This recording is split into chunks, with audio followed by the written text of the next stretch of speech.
Oligarki itu bukan kapitalis. Sahabat, jangan pernah menganggap kaum oligar itu pejuang ekonomi kerakyatan. Salah besar. Mereka itu lintah darat. Walaupun terlihat pajak mereka besar, tetapi semua karena pakai fasilitas. Para oligar itu tidak pernah mendapatkan bisnis dengan cara normal, yaitu pasar bebas. Jadi nih ya, kita pastikan kalau di sebuah pemerintahan selama ada para oligarki, mustahil UKM bisa berdaulat. Oligar adalah memonopoli kekuasaan.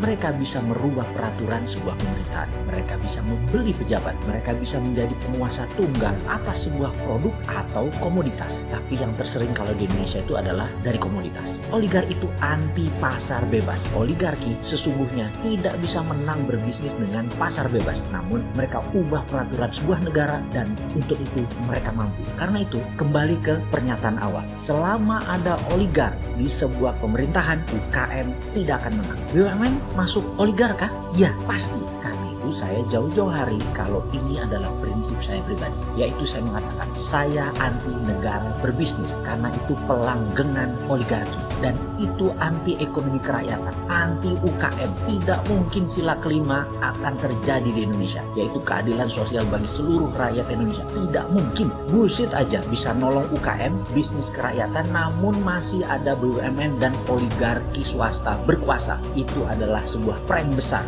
Kalau ada pejabat mengatakan bisa mengangkat UKM dari tidur panjang selama ini untuk bisa bangun, berdiri, dan berlari menguasai dunia. Oligarki akan berusaha mematikan persaingan dan mematikan liberalisme pasar bebas. Bacanya adalah menggembosi dan membatasi UKM. UKM harus hilirnya mereka. UKM boleh bikin gerobak mie jutaan, tapi mie-nya dari mereka. Boleh punya warung bakso jualan, tapi dagingnya dari mereka. Boleh punya kafe, kopi ratusan ribu tumbuhnya, tetapi kopinya, gulanya dari mereka. Itu oligarki cara bekerjanya. Sisi lain, bank sesungguhnya adalah sistem kapitalis yang ditunggangi globalis dan oligarki. Kalau oligarki berkuasa di sebuah negara, maka globalis berkuasa di multinegara. Dan sama, globalis cabal ingin memonopoli. Contoh, WhatsApp, IG, dan Facebook pemiliknya sama. Google, Amazon, Microsoft bisa dikatakan penguasa mutlak di bidangnya. Walaupun tidak monopolistik sifatnya, namun oligopoli. Sedikit orang mengendalikan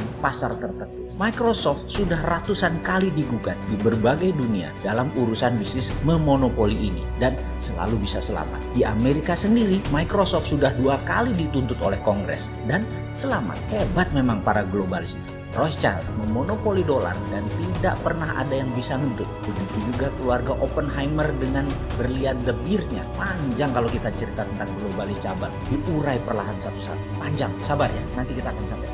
Bahkan bank adalah bentuk sebuah sistem ekonomi yang memenangkan sistem kapitalis ala globalis. Hanya yang punya jaminan yang bisa pinjam.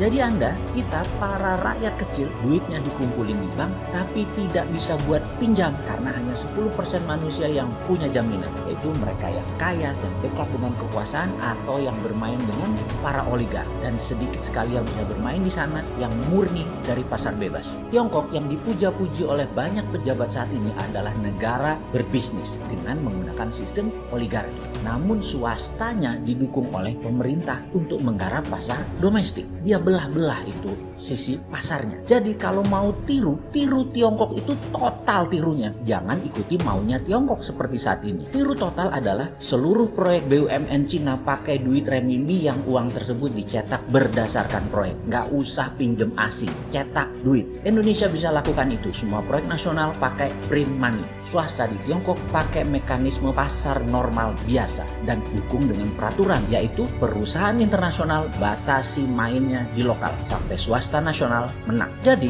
swasta nasional dilindungi pemerintah untuk melawan pebisnis asing. Sementara BUMN dan APBN garap bukan pasar nasional dalam tanda petik, tetapi pasar internasional dan proyek negara. Oligar asing masuk Tiongkok, dirangkul BUMN dan negara untuk garap pasar internasional. Kita juga bisa lakukan hal yang sama. Jangan oligar asing masuk malah untuk kuasai pasar lokal. Mati UKM bos.